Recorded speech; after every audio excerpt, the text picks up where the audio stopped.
नमस्कार। आज हम बिजली की दुनिया के एक बहुत ही बुनियादी सवाल की गहराई में जा रहे हैं। ये सवाल है विद्युत प्रतिरोध, मतलब इलेक्ट्रिकल रेजिस्टेंस। ये आखिर होता क्यों है? हमने पहले ये तो समझा है कि ये क्या है, करंट के रास्ते में एक रुकावट। पर ये रुकावट आती ही क्यों है? क्यों नहीं बह पाते इलेक्ट्रॉन्स बस आराम से?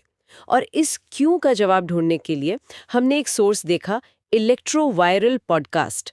वो लोग इलेक्ट्रिकल कॉन्सेप्ट्स को काफ़ी सरल बनाते हैं। तो उन्होंने प्रतिरोध के इन कारणों पर अच्छी रोशनी डाली है। तो आज हमारी कोशिश यही रहेगी कि इन वजहों को एक-एक करके समझे। वो कौन सी चीज़ें हैं जो तय करती हैं कि करंट आसानी से बहेगा या मुश्किल से, है राइट। ना? ठीक है, तो चलिए शुरू करते हैं। पहली चीज। लगता है सबसे पहली चीज़ तो यही होगी कि तार बना किस चीज़ का है? हाँ, बिल्कुल। ये तो शायद सबसे सबसे बड़ी बात है। कुछ चीजें हैं जैसे तांबा है, एल्यूमिनियम है, ये बिजली के अच्छे दोस्त हैं। इनमें करंट बिल्कुल आसानी से बहता है, मतलब प्रतिरोध बहुत कम। इन्हें हम चालक या कंडक्टर कहते हैं। है ना? और फिर दूसरी तरफ है रबर या प्लास्टिक जैसी चीजें। ये तो करंट के लिए दीवार जैसी हैं, इलेक्ट्रॉन्स को बहने ही नहीं देती। तो इनका प्रतिरोध बहुत ही ज्यादा होता है। इन्हें कहते हैं इंसुलेटर। पर ऐसा फर्क क्यों है इनमें? हाँ, देखिए यहाँ पर जो असली बात है, वो चीज की एकदम अंदरूनी बनावट तक जाती है। उसके परमाणु, मतलब एटम्स के लेवल तक। जो अच्छे चालक होते हैं, जैसे आपने कहा तांबा, उनके परमाणुओं के बाहरी हिस्से में ना कुछ इलेक्ट्रॉन ऐसे होते हैं जो ढीले बंधे होते हैं। हम उन्हें मुक्त इलेक्ट्रॉन या फ्री इलेक्ट्रॉन्स कहते हैं। तो जैसे ही आप थोड़ा सा वोल्टेज लगाते हैं, ये इलेक्ट्रॉन बड़ी आसानी से एक परमाणु से दूसरे पर कूदते हुए बहने लगते हैं, और इसी बहाव को हम करंट कहते हैं। अच्छा। अब इंसुलेटर को देखिए, जैसे रबर, इसमें इलेक्ट्रॉन अपने अपने परमाणुओं से बहुत बहुत मजबूती से जुड़े होते हैं। उन्हें वहां से निकालकर बहाना बहुत ही मुश्किल काम है, लगभग नामुमकिन। तो इसीलिए वो करंट के बहाव को जबरदस्त तरीके से रोकते हैं। तो बेसिकली किसी चीज में ये मुक्त इलेक्ट्रॉन हैं या नहीं, यही उसके प्रतिरोध का मूल कारण तय करता है। अच्छा, तो सारा खेल इन आवारा घूमने वाले इलेक्ट्रॉनों का है। जिसमें ज्यादा और आसानी से मिलते हैं वो अच्छा कंडक्टर, हाँ। और जिसमें नहीं है वो इंसुलेटर। ये बात तो समझ आई। लेकिन मान लीजिए हमने एक अच्छा कंडक्टर ही लिया, जैसे तांबे का तार। क्या उसमें भी प्रतिरोध को बदलने वाली कोई बात हो सकती है? जैसे तार अगर बहुत लंबा हो तो? हाँ हाँ, बिल्कुल हो सकती है। ये दूसरा महत्वपूर्ण फैक्टर है, चालक की लंबाई। और इसका रिश्ता तो बड़ा सीधा सा है। तार जितना लंबा होगा, प्रतिरोध उतना ही ज्यादा होगा। हाँ, आप इसे ऐसे सोचिए कि इलेक्ट्रॉन एक एक भीड़ भरी सड़क पर चल रहा है। हम्म। अब सड़क जितनी लंबी होगी, उसे उतनी ही ज्यादा देर तक उस भीड़ से जूझना पड़ेगा, है ना? और रास्ते में रुकावटें भी ज्यादा मिलेंगी, मतलब परमाणुओं से ज्यादा टकराना पड़ेगा। हर टक्कर से इलेक्ट्रॉन की रफ्तार थोड़ी कम होती है, उसकी थोड़ी ऊर्जा खर्च होती है, जो अक्सर गर्मी बन जाती है, और कुल मिलाकर बहाव मुश्किल हो जाता है। अच्छा। तो लंबा रास्ता मतलब ज्यादा टक्करें, और नतीजा ज्यादा प्रतिरोध। ये तो कुछ वैसा ही हुआ जैसे लंबी दूरी तक गाड़ी चलाने में ज्यादा पेट्रोल लगता है और थकान भी। हाँ, कुछ वैसा ही समझ लीजिए। इलेक्ट्रॉनों का सफर ज्यादा मुश्किल हो जाता है लंबे तार में। ठीक है, ये समझ गई। अब अगर लंबाई बढ़ाने से प्रतिरोध बढ़ता है, तो तार को मोटा करने से क्या होता है? क्या इससे भी कुछ फर्क पड़ता है? हाँ, बिल्कुल पड़ता है। और यहाँ रिश्ता एकदम उल्टा है। ये हुआ तीसरा फैक्टर, तार का क्रॉस सेक्शनल एरिया, मतलब उसकी मोटाई। तार जितना मोटा होगा, प्रतिरोध उतना ही कम होगा? उल्टा। अच्छा। हाँ, इसको समझने के लिए वो हाईवे वाला उदाहरण बहुत अच्छा है। सोचिए, बहुत सारा ट्रैफिक है। अगर 2 लेन का हाईवे है, तो जैम लगने की संभावना ज्यादा है। हाँ, बिल्कुल। लेकिन अगर वही ट्रैफिक 6 लेन वाले हाईवे पर चले, तो आराम से निकल जाएगा। हाँ, आसानी से। मोटे तार के साथ भी यही होता है। ज्यादा मोटाई का मतलब है इलेक्ट्रॉनों को बहने के लिए ज्यादा रास्ते, ज्यादा लेन मिल जाते हैं। एक ही टाइम में ज्यादा इलेक्ट्रॉन गुजर सकते हैं बिना एक दूसरे से ज्यादा टकराए या भीड़ पैदा किए। तो ज्यादा जगह मिली मतलब प्रतिरोध कम हो गया। तकनीकी भाषा में कहें तो प्रतिरोध क्रॉस सेक्शनल एरिया के इन्वर्सली प्रोपोर्शनल होता है। वाह! तो ज्यादा चौड़ाई मतलब कम रुकावट। इसीलिए शायद जो उपकरण ज्यादा बिजली खींचते हैं, है ना, जैसे एसी या हीटर, उनके तार मोटे होते हैं। बिल्कुल सही पकड़ा। उन उपकरणों को ज्यादा करंट चाहिए, और अगर तार पतला हुआ तो उसका प्रतिरोध ज्यादा होगा। तार गर्म हो जाएगा, जल भी सकता है, और ऊर्जा भी फालतू में बर्बाद होगी। तो इसीलिए ज्यादा करंट वाली जगहों पर मोटे तार लगाते हैं, ताकि प्रतिरोध कम रहे, करंट आराम से बहे। ये दिखाता है कि कैसे ये सिद्धांत सीधे सीधे हमारे रोजमर्रा के उपकरणों के डिजाइन पर असर डालते हैं। ये तो बहुत ही प्रैक्टिकल बात हुई। अच्छा, लंबाई और मोटाई, ये तो तार के साइज की बातें हो गई। लेकिन एक और चीज है जो बदल सकती है, तापमान। क्या गर्मी या सर्दी का भी प्रतिरोध पर कोई असर होता है?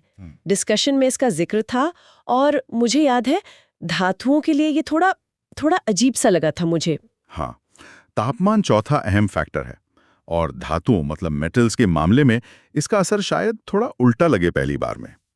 आमतौर पर जब किसी धातु के तार का तापमान बढ़ता है तो उसका प्रतिरोध भी बढ़ जाता है। बढ़ जाता है गर्म होने पर? हाँ, अब सवाल है ऐसा क्यों होता है।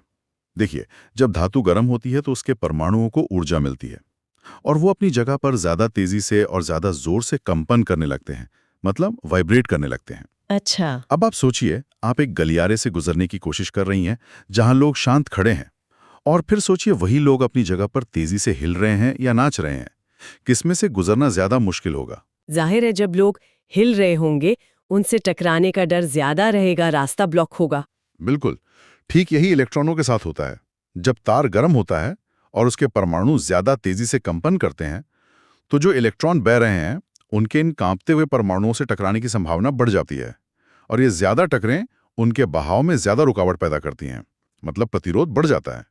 इसीलिए गर्म होने पर बल्ब का फिलामेंट या हीटर की कॉइल का प्रतिरोध ठंडा होने की तुलना में ज्यादा होता है। अच्छा, तो गर्मी परमाणुओं को ज्यादा नचाती है जिससे इलेक्ट्रॉनों का रास्ता मुश्किल हो जाता है। ये तो दिलचस्प है। लेकिन क्या ये नियम हर चीज पर लागू होता है? मुझे याद है डिस्कशन में शायद कुछ अपवादों का भी जिक्र था। हाँ, ये ध्यान रखना बहुत जरूरी है कि जो व्यवहार है ये मुख्य रूप से धातुओं यानी कंडक्टर्स के लिए है।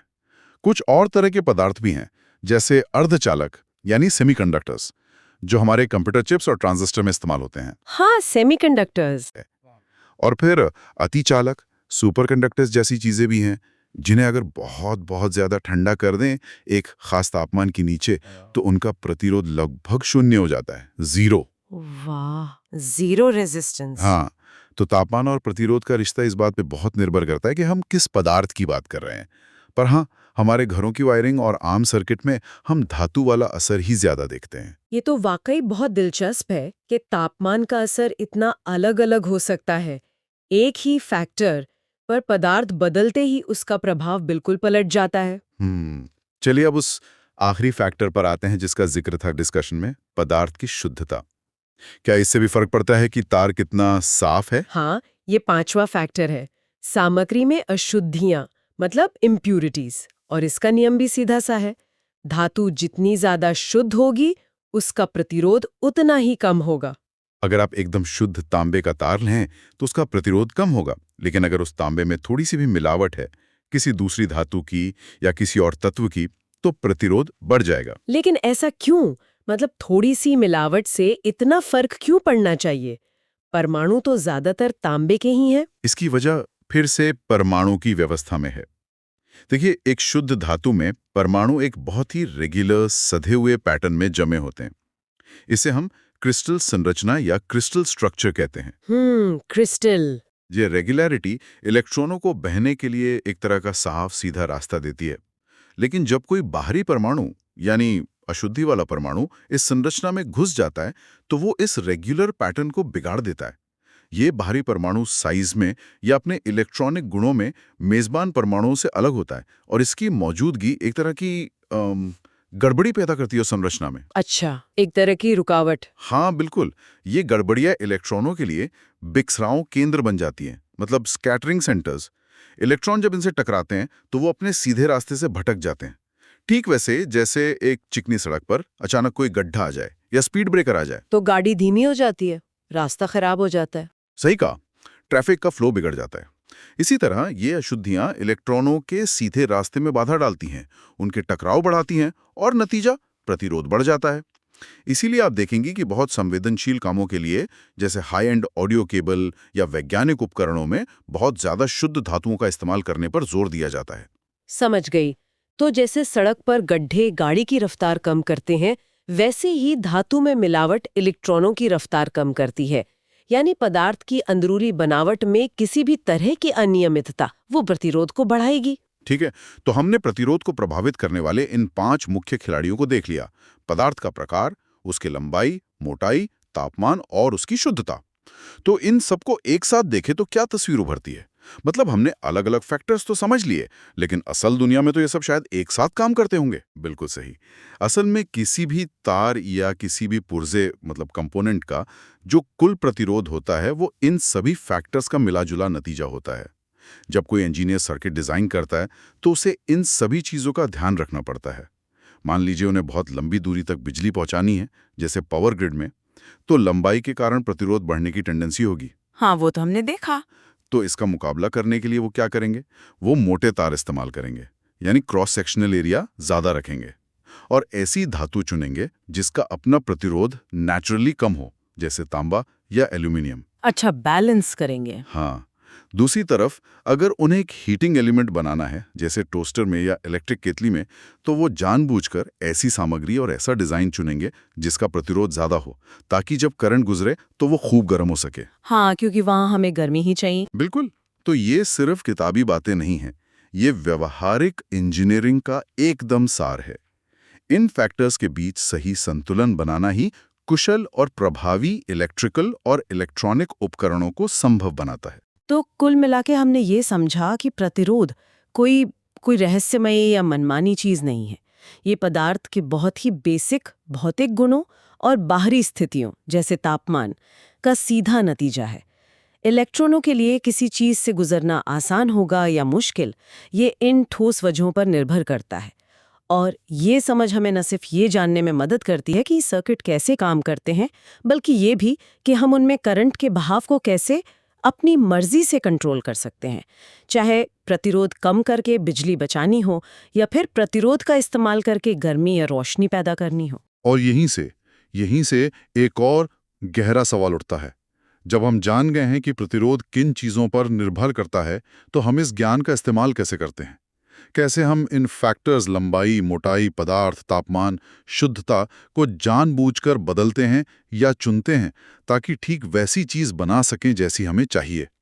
सोचिए, एक छोटे से एलईडी बल्ब को चलाने के लिए जरूरी मामूली प्रतिरोध से लेकर एक सुपर कंप्यूटर के प्रोसेसर में अरबों छोटे छोटे स्विच मतलब ट्रांजिस्टर को ठीक से काम कराने के लिए जरूरी बेहद सटीक प्रतिरोध नियंत्रण तक, हर जगह इन्हीं मूल सिद्धांतों का खेल है। हम कैसे तय करते हैं कि कहाँ कम प्रतिरोध चाहिए और कहाँ ज्यादा, कहाँ शुद्धता सबसे अहम है और कहाँ तापमान का असर सबसे ज्यादा मायने रखेगा?